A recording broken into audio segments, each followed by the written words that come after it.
va agir sur 4 axes. Calmer l'inflammation, apaiser l'état du système immunitaire, d'augmenter la capacité d'élimination des toxines, favoriser la production de myéline et de nouvelles connexions nerveuses.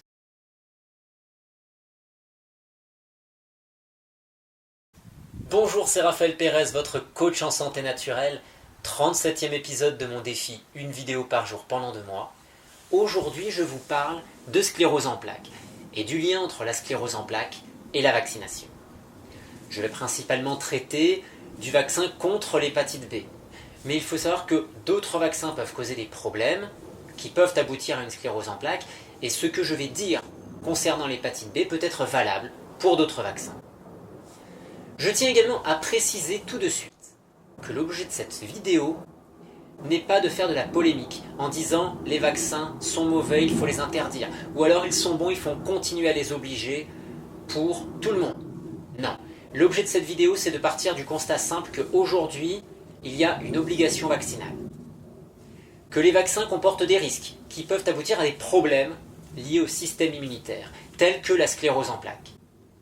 Et donc, de se dire qu'on peut agir en amont pour réduire ce risque, et on peut agir lorsqu'un accident a déjà eu lieu pour permettre à la personne concernée d'aller mieux, d'avoir des solutions pour vivre mieux. Voilà l'objet de cette vidéo. Nous possédons un ADN. Cet ADN, c'est notre carte d'identité.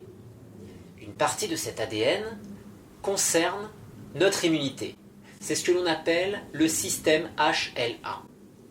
Ce système HLA correspond à peu près à la carte d'identité de notre immunité. C'est-à-dire qu'avec ce système, notre corps, en fonction des éléments qui sont exprimés sur cette partie de notre carte d'identité, notre corps va réagir à certains antigènes, fortement ou très faiblement. Et également, grâce à ce système HLA, nous allons avoir des prédispositions à certaines maladies. Ou à l'inverse, nous allons avoir une protection vis-à-vis de certaines maladies. Alors par rapport au vaccin, c'est intéressant. Si on prend l'exemple du vaccin contre l'hépatite B, nous avons un antigène que l'on appelle HBS. Et c'est cet antigène que l'on retrouve dans les vaccins et vis-à-vis duquel on veut provoquer une réponse immunitaire pour permettre à notre corps, si jamais plus tard nous sommes infectés par le virus de l'hépatite B, de pouvoir se défendre efficacement. Il faut savoir que dans notre système HLA, nous possédons certains éléments qui ont été identifiés, qui correspondent à des réactions, à des réponses faibles au niveau de notre système immunitaire. Nous savons par exemple, alors je vous donne quelques noms, ça peut vous paraître un peu barbare et ressembler à Star Wars, du genre D2R2, C3PO, c'est comme ça qu'on les appelle. En tout cas, des éléments HLA qui sont associés à des réponses immunitaires inexistantes ou faibles vis-à-vis de l'hépatite B. C'est le cas par exemple du HLA DR7 ou encore du HLA DRB1 ou du HLA DQB1. Ne les notez pas forcément, ce n'est pas le plus important. Le plus important, c'est de comprendre que nous avons ces éléments-là et que ces éléments-là expriment quelque chose par rapport à notre génétique. Si nous ne répondons pas ou que nous répondons faiblement à la vaccination, cela veut dire que le bénéfice attendu, c'est-à-dire une réponse immunitaire suffisante par rapport à des normes établies pour pouvoir avoir une réaction que l'on estime être suffisante, cette réponse immunitaire ne rentrera pas dans ces normes. Donc on peut le savoir en amont, c'est-à-dire que le bénéfice escompté ne sera pas obtenu avec la vaccination. Et comme tout produit, il faut évaluer le bénéfice et le risque. Que ce soit un médicament, que ce soit un vaccin, il y a des bénéfices et des risques encourus. Si le bénéfice est plus faible, le risque encouru, qui est ce que l'on appelle des effets secondaires, ce que vous trouvez sur la liste par exemple des effets indésirables, et certains éléments d'ailleurs ne sont pas forcément mentionnés, mais ces éléments-là, finalement, ce risque-là, si le bénéfice se réduit considérablement, le risque proportionnellement est très important. Donc, il y a matière déjà à réfléchir à la pertinence d'être vacciné lorsque le bénéfice est très faible. Et surtout, à se faire vacciner parfois une fois, deux fois, trois fois, pour ensuite faire le test et se dire « Ah bah oui, cette personne, elle ne répond pas correctement à la vaccination ». C'est bien de le savoir, mais il y a déjà eu quand même 3 vaccins qui ont été administrés, ou peut-être 2 vaccins qui ont été administrés. On peut peut-être éviter cela. L'autre chose importante, je vous l'ai dit, c'est la prédisposition à certaines maladies. Pour parler de la sclérose en plaques, nous savons que, toujours au niveau du système HLA, le HLA-DR2 est présent chez 59% des personnes qui ont la sclérose en plaques, alors qu'il sera seulement présent chez 25% des personnes qui n'ont pas de maladie. Donc c'est important de le savoir. Parce que si vous êtes dans un état de prédisposition, on peut dire que vous êtes une personne à risque. Donc encore une fois, on peut réfléchir de la pertinence d'aller jusqu'à la vaccination ou pas. Alors je sais qu'il y a toujours des personnes qui me disent ça. Oui, mais vous savez, moi, j'ai cet élément dans le système HLA, j'ai été vacciné et je ne suis pas malade. Très bien, tant mieux pour vous. Et à l'inverse, j'ai aussi des personnes qui vont me dire moi je n'ai pas cet élément et pourtant je suis malade après une vaccination. Ce n'est pas une vérité absolue, on n'est pas en train de dire 100%, on est en train de parler d'un facteur de risque. On augmente le risque, c'est une prédisposition à la maladie. Donc ça c'est pour travailler en amont. Maintenant, vous devez vous faire vacciner, vous, vos enfants. On peut agir avant la vaccination et pendant et après, avec par exemple la prise de vitamine C pour réduire la toxicité des éléments contenus dans le vaccin. Ces éléments toxiques vont agresser l'organisme, notre corps va devoir donc lutter contre ces éléments pour se préserver. La vitamine C, qui est un antipoison, qui d'ailleurs était utilisé dans les centres antipoison auparavant, la vitamine C va jouer un rôle important pour aider le foie, entre autres, à faire son boulot efficacement et à ne pas s'affaiblir pendant ce travail-là. Ensuite, cette vitamine C, qui est quand même un antioxydant, va aider le corps à lutter contre l'oxydation qui peut être générée par certaines substances présentes dans les vaccins. Ça, c'est également quelque chose d'important. Il faut toutefois prendre des précautions, car la vitamine C prise à des doses importantes, ça n'est pas anodin. Donc il faut avoir un système rénal, entre autres, qui fonctionne correctement. Donc c'est à adapter au cas par cas. Surtout, faire attention avec les enfants, les nourrissons, à adapter au cas par cas. Maintenant, on passe dans la situation où l'accident a déjà eu lieu. C'est peut-être d'ailleurs la partie qui vous intéresse le plus. On va avoir 2 options. L'accident est récent, la vaccination est récente. Quelques jours jusqu'à 2-3 semaines. Ou alors, l'autre option, c'est la vaccination est plus ancienne, au-delà de 3 à 4 semaines. Nous n'allons pas avoir la même approche. Si la vaccination est récente, nous allons pouvoir agir avec de la vitamine C, à forte dose, toujours dans les mêmes conditions que ce que j'ai expliqué précédemment, au cas par cas. Ensuite, nous allons pouvoir également agir en aidant le corps à travailler pour accélérer cette élimination de substances toxiques. Il faut savoir qu'à la suite d'une vaccination, d'une intoxication, les éléments toxiques vont circuler dans le corps pendant plusieurs jours, jusqu'à 2-3 semaines. On va les retrouver dans les ganglions lymphatiques, l'organisme essaie de s'en protéger. Pour cela, il va aussi mettre en action le système excréteur, le foie, les reins. Les reins sont fortement sollicités pour excréter diverses substances comme l'aluminium. Et il faut savoir que l'objectif du corps, c'est de préserver surtout le système nerveux, les organes vitaux. Et donc pour préserver le système nerveux, les organes vitaux des substances toxiques, aluminium ou d'autres substances qu'on trouve dans les vaccins, si l'excrétion n'est pas suffisante, l'organisme va devoir stocker. L'aluminium, par exemple, va être stocké au niveau osseux. D'autres substances plus lipophiles, qui sont solubles dans le gras, vont être stockées dans les tissus adipeux, dans le tissu gras. Toujours pour préserver le cerveau. Et l'objectif de tout ça, c'est de limiter la toxicité parce que ça circule dans le sang, et ensuite, quand le corps est en capacité de prendre cette excrétion en charge, l'organisme va libérer petit à petit ces substances. C'est très important de comprendre cela, parce que si, au moment où c'est en train de circuler dans le sang, on prend des doses de vitamine C assez importantes, on va aider le corps à lutter contre la toxicité du vaccin. Ensuite, on peut mettre l'organisme en diète ou en jeûne. Alors bien sûr, la diète, on peut l'envisager pour tout le monde. Le jeûne, ça peut être plus compliqué. Ça va dépendre bien sûr de l'âge de la personne, de l'état de vie. Si c'est un nourrisson, on ne pourra pas envisager les mêmes choses qu'avec un adulte. Donc là, ce sera adapté au cas par cas. Mais en tout cas, on peut agir sur cette sphère. Maintenant, la problématique, c'est une intoxication qui est déjà passée depuis plus de 3 semaines, 1 mois. Là, on va agir différemment. On va agir sur 4 axes. On va essayer de calmer l'inflammation. C'est nécessaire puisque nous sommes dans une situation d'inflammation chronique, maladie chronique, la sclérose en plaques. Ensuite, on va essayer d'agir sur le système immunitaire pour apaiser l'état du système immunitaire, faire en sorte qu'il retrouve un état normal. La troisième chose sur laquelle nous allons agir, c'est l'élimination des toxines. On va essayer d'augmenter la capacité d'élimination des toxines pour que le corps fasse sortir ce qui a pu être stocké dans les zones de stockage, mais également ce qui a pu affecter le système nerveux. D'aider aussi le système nerveux à se réparer.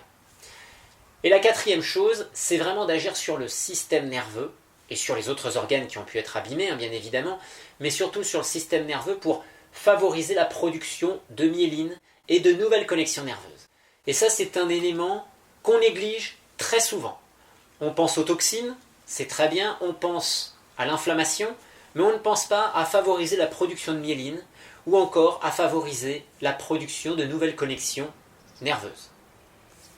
Alors concrètement, comment est-ce que l'on va faire ? La première chose, je vous l'ai dit, on peut calmer l'inflammation. Pour calmer l'inflammation, on peut agir sur l'alimentation. Adopter une alimentation plutôt anti-inflammatoire. Je parle souvent du régime crétois. J'en parle parce que c'est un mode alimentaire que j'ai étudié, que je trouve très intéressant, sur lequel j'ai écrit d'ailleurs. Et le régime crétois est un mode alimentaire qui va être anti-inflammatoire. Mais il en existe d'autres. À vous de choisir. Vous pouvez aussi, pour vous aider peut-être dans votre orientation, si vous vous intéressez à l'équilibre acido-basique, vous orienter plus vers des aliments alcalinisants pour le corps et réduire fortement la présence des aliments acidifiants. Et bien sûr, les produits industriels, le sel, toutes ces choses-là vont devoir être fortement réduites. L'autre chose, après, pour calmer l'inflammation, c'est d'agir sur le stress. De nombreuses personnes que je rencontre ayant eu un accident de vaccination, personnellement ou au niveau de la famille, ont de la colère, de la rancœur, un sentiment d'injustice, d'être abandonné, d'être incompris. Et le problème, c'est que tout ça, ça génère beaucoup de stress. Ce stress, c'est de l'inflammation, d'une part, et ça affaiblit les capacités de votre corps, d'autre part. Donc dites-vous une chose, même si vous voulez faire une procédure, faites-le, mais dites-vous une chose importante. Arrêtez avec ce qui est passé. L'accident de vaccination, il a eu lieu, il est derrière vous, vous ne pourrez pas revenir dessus. Par contre, ce que vous pouvez faire, c'est vous concentrer sur des solutions pour être mieux, pour vivre mieux, améliorer votre qualité de vie et permettre à votre corps de retrouver une meilleure capacité de fonctionnement. Ça, c'est très important. Donc, calmez le jeu au niveau du stress. Ensuite, on a dit qu'on allait travailler sur l'excrétion, l'élimination des toxines. Donc, on va repartir sur la diète, le jeûne. Toujours adapté au cas, toujours adapté à la personne, à sa période de vie. Mais on va pouvoir aller progressivement vers cet état de diète et de jeûne pour libérer l'intestin, libérer la surcharge liée à l'alimentation et aider le corps à évacuer. Encore une autre chose, après l'élimination, on va favoriser cette normalisation du système immunitaire et cette réparation des tissus. Donc la diète et le jeûne vont toujours aider dans ce sens. Bien sûr, ça va dépendre de la durée de la cure ou de la répétition. C'est pour ça qu'il faudra adapter le programme, si on peut dire ça de cette manière, le programme au cas par cas, en fonction des possibilités de chacun, de période de vie de chacun. Mais ça va aider, la diète, le jeûne, vont être des alliés considérables pour aider aussi à la cicatrisation, à la réparation des organes abîmés. Je parle de réparation parce que souvent on peut avoir les reins qui peuvent être affaiblis à la suite d'une vaccination. Si on a de nombreux troubles cutanés, à la suite d'une vaccination, c'est soit parce que les reins sont affaiblis, soit parce que les reins sont dépassés par la quantité de toxines à gérer, et donc ça finit par passer par la peau. La dernière chose que je voulais aborder, c'est la réparation au niveau du système nerveux. La production de myéline, notre corps le fait en permanence. Il le fait tous les jours, principalement lorsque nous dormons, lorsque nous nous reposons. Et aujourd'hui, l'une des problématiques majeures de notre société, c'est que nous avons notre système nerveux en activité très très importante, tout le temps, presque même quand nous dormons. Parce que nous avons les tablettes, les smartphones, nous avons beaucoup de choses qui nous sollicitent. Il y a beaucoup moins de repos qu'auparavant au niveau du système nerveux. Et en plus, le sommeil est fortement réduit depuis 50-60 ans. Nous dormons 1 heure de moins, 1 heure et demie de moins en moyenne, ce qui est énorme. Donc là, il va falloir travailler sur le sommeil, sur le repos, qui va aider à produire plus de myéline. Votre corps aura plus de capacité à produire de la myéline. Et c'est très important, parce que quand vous avez une poussée inflammatoire au niveau de la sclérose en plaques, c'est-à-dire une démyélinisation, il va falloir produire ensuite de la myéline pour récupérer la fonction qui a été affaiblie. Et ça, c'est très important. Et si votre corps est en capacité de produire suffisamment de myéline, déjà, les poussées, les crises seront plus espacées d'une part, et d'autre part, quand vous sortirez d'une crise, votre corps arrivera à récupérer totalement. La deuxième chose, c'est que si vous avez déjà des séquelles installées, grâce à cela, en produisant de la myéline, en arrivant à refabriquer la myéline autour des nerfs, autour des neurones, vous allez pouvoir améliorer finalement une situation qui était déjà détériorée. Donc petit à petit, vous allez pouvoir améliorer la situation.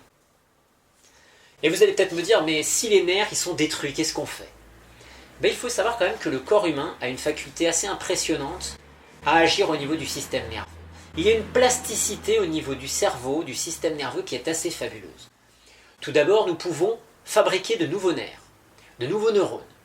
Alors la fabrication de nouveaux neurones, c'est quelque chose qui n'est pas simple pour notre corps. C'est un travail qui est assez intense et principalement que notre corps arrive à effectuer la nuit. D'où l'importance de se reposer correctement et de dormir. Ensuite, il faut savoir qu'au-delà des neurones que notre corps peut produire, il y a la plasticité cérébrale par rapport à des neurones existants qui peuvent créer de nouvelles ramifications pour se connecter à d'autres neurones. Si vous avez une partie de votre cerveau avec un certain nombre de neurones qui sont trop abîmés, votre cerveau a la capacité de créer de nouvelles ramifications pour pouvoir continuer une communication nerveuse convenable et pour pouvoir entretenir une fonction qui était en train de se détériorer. Ça, notre cerveau sait le faire. Par contre, pour qu'il le fasse, il faut le solliciter. Il faut lui faire des sollicitations qui vont être adaptées à la problématique rencontrée. Des sollicitations physiques ou des sollicitations mentales. Ce que j'appelle une sollicitation mentale, ça peut être de la visualisation ou un exercice, par exemple. Aujourd'hui, on parle de la réalité augmentée avec les casques de réalité virtuelle. Ça peut être cela. Nous savons avec les neurosciences que ce qui est virtuel ou réel pour notre corps, pour notre cerveau plutôt, c'est la même chose. Il ne fait pas la distinction. C'est-à-dire que ce qui est très intéressant, c'est qu'on va pouvoir solliciter le système nerveux d'une certaine manière et favoriser la création de nouvelles ramifications pour compenser l'affaiblissement de neurones. Donc il y a beaucoup de choses à faire, mais par contre pour le faire, il faut prendre les choses en main correctement et établir quelque chose qui est adapté à votre problématique. J'espère que si vous y voyez plus clair sur la problématique sclérose en plaques et vaccination, et surtout que vous avez maintenant plus de solutions et d'outils à votre disposition pour avancer efficacement. Je vous remercie d'être présent, de suivre ces vidéos, et je vous retrouve dès demain pour ma vidéo suivante. Excellente journée!